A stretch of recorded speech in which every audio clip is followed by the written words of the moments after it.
Baconator all day. Only available after 10:30.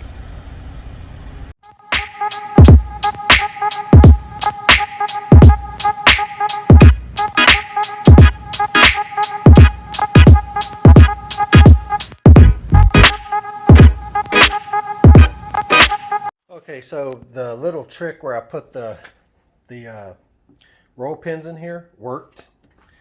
All of them are pretty much flat. They follow the contour of each other. I used some of the seal here to go in between here. Now I can probably hunt for a different type of seal, one that's a little bit wider. The flange thickness here is thinner than it is the body itself. So they don't fit too good up on here, even though it's got the double, the 3M tape. So I could hunt for a better seal to clean that up. But my main concern here, see the waviness in this thing? I'm going to try one last time to heat it up, and maybe I'll get like a plastic roller or something like that, something that's smooth, and I'll roll it from underneath. But if not, just through trial and error of trying to get this thing right, I bent this one up. The one on the driver's side is acceptable to me. I mean, it's got a little bit, but nothing like that other side. And this is on the passenger side, I should say. Of course, these ones in the back didn't suffer much at all. I didn't have any issues. But one thing I think I'm going to have to do, you see how high up off of the Wings West kit this one is? And then look back here. This one's right on it. Now, when I test fit this thing, I was satisfied with where it was at as far as contact with the tire. But now that the tire's actually gotten on there and I've taken it for a little test drive, just backing out of the driveway, it rubbed underneath here. Now, I suspect that the drop coming out of the driveway is at, obviously at an elevated incline, but I know from what little bit it did just going that slow, rubbing on that, at speed, if this thing bottoms out because of an imperfection in the road, it'll instantly roast a hole right up in here.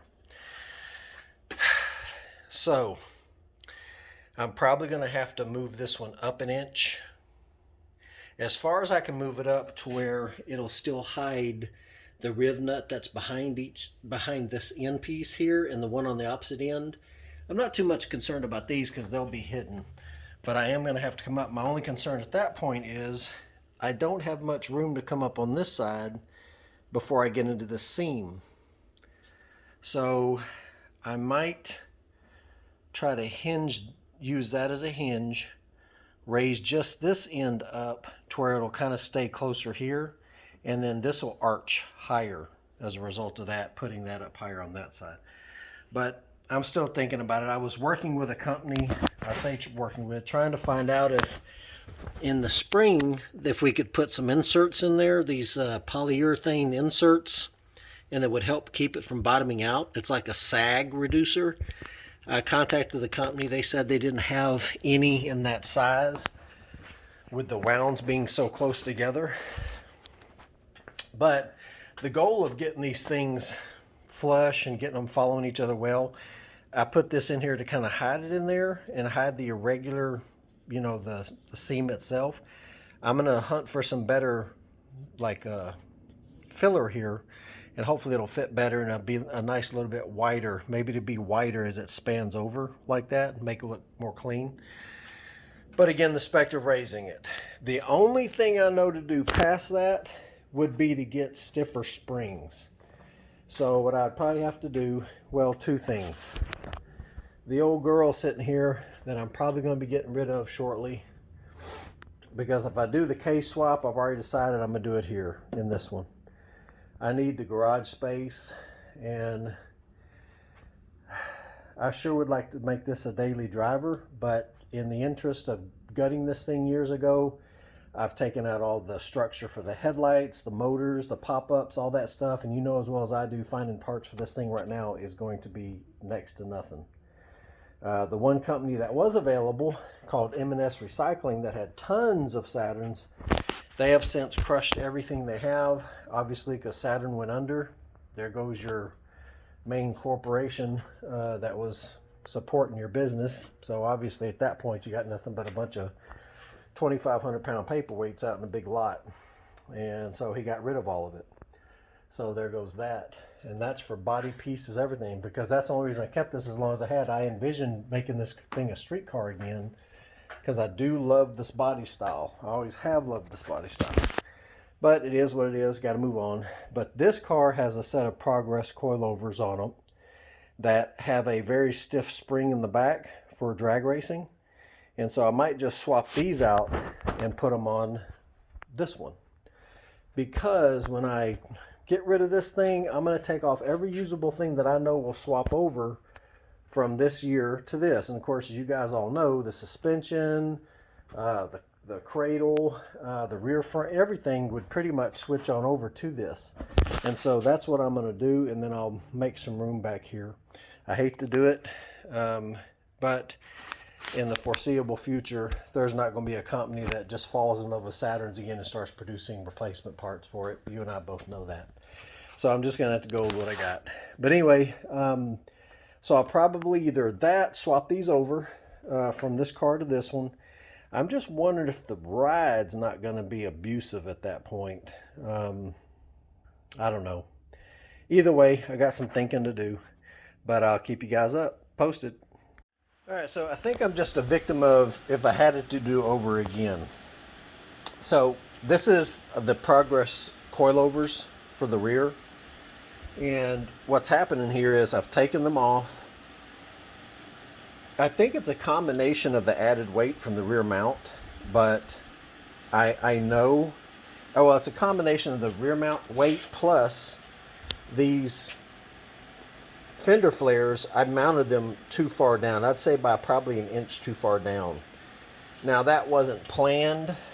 I think when I initially placed these things on here, I'd intended to come up. And I remember, I think I intended to get closer to the gas cap opening. So that would have brought this up higher, which would have put this contact point closer to here. And then this one up here. But it didn't happen like that. So I could raise this up just like what I just said, but it would require more holes drilled in here. Plus, I was still bottoming out when I had the 17-inch wheels on here, when I would hit like indentations in the road and stuff like that. Let me get this out, I get a flat. And it was from the added weight of the turbo. So now that I've raised this thing up to not hit the fender under here, of course I'm not going to cut like a lot of these guys do, this fender, inner fender. I'm just going to leave it alone. I had the height, I had adjustable ride height, so I took advantage of it. Well, I'm at the top of my adjustment for this, and the combined weight and the concern that I'm going to bottom out and hit this thing as I'm driving, it'll melt a hole right in the middle of here, that instantly. So I've got to find some way to bolster up this rear end.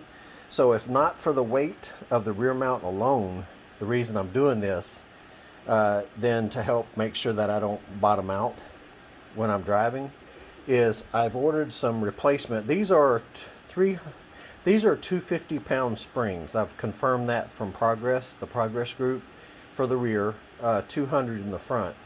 With the added weight, through talking to them, they said I should be able to just replace this spring with a 300-pound spring, or 350-pound is what I think what I ordered ultimately, and I should be good. And she said then I can actually even lower this height here some, and with the stiffer spring, that would help the boom, you know, as you sit down from a bump in the road. So, however, I'm going to leave it here for the time being because adjusting these things are simple when they're on the car. So I'm going to disassemble these, get this spring off here in preparation for the other one to show up. But the option was to take the spring off the other car I have, but then I'd always be left, you know, with a spring setup or whatnot that wasn't right or feasible, you know, always in need of a spring. So anyway, ended up ordering a set from Progress for the rears only. The fronts are fine. and I'm going to put those on when they get here and change that up. So it's a blustery day in the 100-acre wood. Nice January cool breezy day.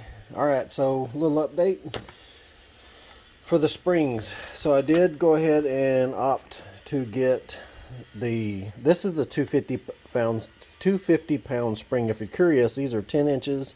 The inside diameter is 2.5 inches. So it's a 10-inch long by 2.5 inches. I measure the wounds on here, and this is the same height for this one. And this ends up, if I get this thing sitting right, it's in about 4.44. Okay. On the replacement spring, this one here is measuring 0.47. Okay. So they're a little bit thicker, obviously. I say obviously, I guess that's how you get the extra poundage. But then too, I notice as far as the height, they're the same. But see the distance between the wounds here.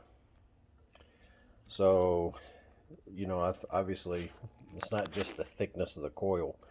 I'm banking that it's the height, the distance between here. There's less, so there's more to, you know, more gap to compress down. So these are the 250. Now in the stock Progress springs, the coilover kits, the rears on the street ride kit was 250 pounds. The fronts was 200. Same 10-inch length and inside diameter. These are supposed to be 350. So these will handle the weight of the rear mount turbo. So they won't crush down as easily when I go over imperfections in the road. So she had mentioned, the rep at Progress had mentioned, that I could possibly even lower the ride height more, because now, even with the lower ride height, I could get closer to the fender flare, and the compression during bumps and stuff would not allow it to touch. So obviously I'm going to play on the safe side. I'm going to leave it at the stock height that I was at, or the height that I was at, not the stock height, and see what happens. Then I can make changes over time. Outside of that, that's that. And I finally got these leather covered. A place that had came by the shop had put out some flyers about they do, you know, leather upholstery and stuff. My original contact guy would not call back for some reason. This was during COVID. I don't know if he got sick and died, or I did get a contact with him for just shortly. He told me to send him any pictures I had and stuff like that, and he'd quote me, but I never heard back from him. And any attempts past that to talk to the guy went unanswered. So looked somewhere else. This company here did each one for $75. This is the same leather that is on the front seats for the Toyota, the Celica GTS that I have in the car now. And so in this picture here that I'll put up in the corner, you see what these look like before, the regular cloths and stuff. So now I can get these put in, and I can at least finish out the doors. When I drive this thing, a lot of debris and dust and stuff comes up from the inside door panel, so I'm going to clean all that out. I'm going to put up some fresh like Dynamat to keep noise down, and then of course put the panels back on. Then I'll be able to hook up the front speaker tweeters and get those working, and then that should be it for there. I've got a slight adjustment on this driver's side door. It has automatic, you know, remote locks, but you can't really see it catches, but you have to really work it to get it to open. And so I'm gonna work on that. I think it's the rod that attaches to the electronic actuator for the door lock. It's an aftermarket kit someone put on here. I put on here, actually. I didn't do the installation, so I'm gonna see where the adjustment's at on that. Maybe the rod has to be moved just a hair, but anyway, just a short update on this stuff. So I'm out driving it again. Now this is after the installation of that gold adhesive reflective tape for heat. And if you notice, the coolant temperature is 198, which is close to what it was last time. But look at the intake temp now, 89 degrees instead of 120. So right there was my problem, where that piping was just too close to the engine block, and it was just leaching heat off of it, sustained leached heat. So that took care of that. It looks, sorry for this bumpy deal, but those new springs are on, and that's why I'm out here testing to see if I melt those fender flares. So hopefully not. All right, so the good news is I didn't expect anything in the front, but the rears survived. I didn't hear any rubbing. So they survived, and I had to cut the drive short because the alignment, since I replaced those springs, of course I took everything down, and it definitely needs an alignment for sure. So I'll go to the shop and have that done here this week. These seals right here, I'm not too happy with the look of them. I mean, they do feel, but they don't really feel. They're just not, they're just not wide enough like that. And so I'm going to try to find a seal that will actually be wide enough that has a groove on each side that these two can go into. I measured these. I had one of the ones that I cut, and I measured that seam there, and it's coming in at, it's like 0.1 or 2.4 millimeters thickness. So I'll find some seals. I got a website with a catalog on it that has all kinds of different like weather stripping and stuff like that. So should be able to find something that'll look much better than that. It's a real testament. I had a couple people when I got on it. One was a motorcycle rider and the other was just like a regular Honda. As much as of a turd as this thing might seem driving down the road because it's under construction right now, I get the thumbs up. The motorcycle rider, I left him in the dust, and he got up next to me and he was like, you know, really appreciative of the power output on it and stuff like that. It's always a good feeling when somebody recognizes your work, although, you know, obviously it's in a getting there stage. I had to change out this hose here because it was collapsing under the vacuum, because it was just this soft type hose, and when I took it out, of course, like you'd expect, there was some oil in there. But I got that hardened kind of a reinforced hose in there, so no problems now. Just happened to notice that. I did change over the blow-off valve disc there in the front. I don't know if you can see it. There it is. I did the 3-fin one, and that's the sound I was going for all along. It was just the, you know, the shh, but this one has a real crisp kind of a chirp to it, and I like that. So I'm glad I did that. It was real easy to do anyway. But yeah, I like it. All right, so what's next? Well, I've got to get an alignment, number one. The alignment is jacked. It was all over the road. So I didn't drive it far, but I drove it far enough to, the test was to see how bouncy it was, you know, and it was quite livable, but you could tell there was a difference. And so that gives me the confidence to know that I shouldn't have an issue when it comes to, you know, hitting imperfections and that jounce before the rebound action of the strut. Shouldn't have a problem with that. If I do, it's just gonna melt that thing to pieces. So at that point, the question is, do I buy another one? I don't know. We'll address it if it happens. As far as this stuff, the warped left front one, I'm gonna get something called I think it's called IsoPro. It's plastic, kind of like Bondo is what it is, and you fill it in and then you sand it down, smooth it out. I think that's all I'm gonna do. I did do a full, you know, end-to-end turn with the flares on, and no rubbing on the front. Matter of fact, I think I may be able to come down just a little bit in the front, so I'll play with that and see what happens. But so the alignment, I need to get those seals to finish off that transition for where the cut is at. And some might be wondering, why did I cut it anyway? Why didn't I just? You couldn't. They were too long. I wouldn't have cut them if I didn't have to, but they were just too long. And because they were too long, I thought, well, if I'm ever gonna pull it off or have to pull it off, I mean, I could If I hadn't have had to cut them, then I could have just undone the nuts for the quick nuts that were in there. No problem. 2 of them for the back bumper, but because I had to cut them, I wanted to put a seam in there that kind of made sense, I guess. But anyway, but I didn't cut as straight as I wanted. I don't want to go in there with a file and file out more than I take off more than I can put back kind of mentality. That's why I'm going to try to hunt the seal. I should be able to come up with something on that. As for the Unichip, I never have gotten any past responses from these jack holes there. So my initial guidance to you is to hold off until I get a little bit better idea.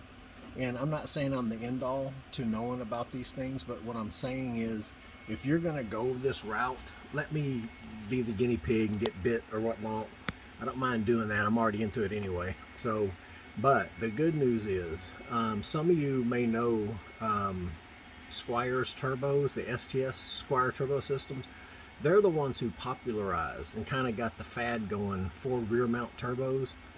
And I don't think they're in business any longer, but I do speak directly to Mr. Squires. What? Who knew? He's got pretty good exposure to the Unichip. So he wants you to pay him for his time.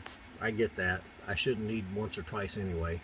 I just need to ask those initial questions about the hookup. So I already texted him. We're already going to get set up some time. And next week, my day off, I'm going to pay him for his time. We're going to sit and talk. I'm going to have all my questions ready. So there's going to be some traction there. But outside of that, I sure hope it works, man. I mean, it's cheap.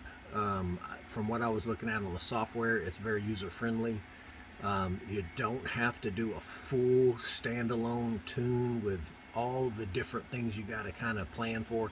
I mean, is it doable? Can you do it? Yeah, sure. I mean, in the end, if you could rely on who you're talking to with the Mega Squirt, you could probably do something with that. But for a full standalone, if your goal is to keep the check engine light from coming on this 97, I've got maybe a year or 2 left on it, getting it inspected for the check engine light anyway. So after that, it'll go to the safety inspection only.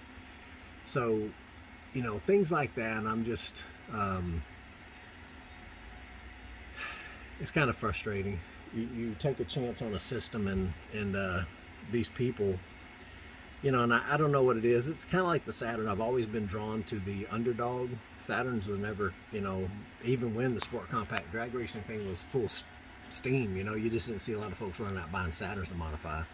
So like with anything else, I was looking at the Kia, the Stinger, and I said, you know what, if I ever do buy a new car, man, it'd be a good little 4-door, nice little performance sedan. It looks like it's got a lot aftermarket. I've been seeing a lot of them at the car shows, at the import face-offs, and they've already got some body stuff out, and it sounds like there's going to be some aftermarket. But then right when I think I'm going to buy one, what do I hear? They have problems with their engines. So, and with Kia, not so much Hyundai, but Kia, I can foresee that's one of those car companies that could be like a Suzuki, a Daewoo, a Saturn, something like that doesn't have a lot of staying power. Who knows? I could be wrong. But they look like they got some good product. But anyway, I don't foresee buying a new car anyway. But every now and then, if you're like me, you get that new car itch, and sometimes it passes pretty quickly. So, but somebody got my email, and I guess it's not too hard in this day and age, and was asking how come I don't allow comments on the videos I do. Man, what is it I'm doing anyway? I mean, I'm just showing you what I do. You could probably do it faster, easier, better than I do. I would put them on if I could count on constructive criticism and stuff like that. But all too often you got the trolls, I guess they call them, come in and want to throw something out there. Whatever. I don't need it. I don't need anyone's vindication. I don't need anyone's approval. Do I wish I had them on so I could answer pertinent questions that I don't somehow answer here when I'm showing on the video? Yes, absolutely. So if you want to email me, it's easier for me to kind of go through those and answer questions like that in a more private setting, I guess. Gives me time to respond to them. I can kind of right away read them and delete them if I don't. But if you want to email, I put the email in the description. It's Saturn Fan 1997 at Gmail. So you can, SaturnFan1997 at gmail.com. So you can email questions if you want. I think it's probably going to be just keep them short. I mean, I know some of these videos go long. Some of the things I try to tell you might be sandwiched right smack dab in the middle where you might have cut it off and went to go eat dinner or watch some other YouTube vid. Whatever. It's okay. But just email a question and I'll try to answer it best I can. Short of that, we'll just keep plugging along. I did, like I said, I got the leather inserts back. That's once I get the alignment done. I'll say I don't have to wait on that. I can probably start on those today, actually. I want to order some Dynamat to put them on the door inside the skins to help with some of the noise.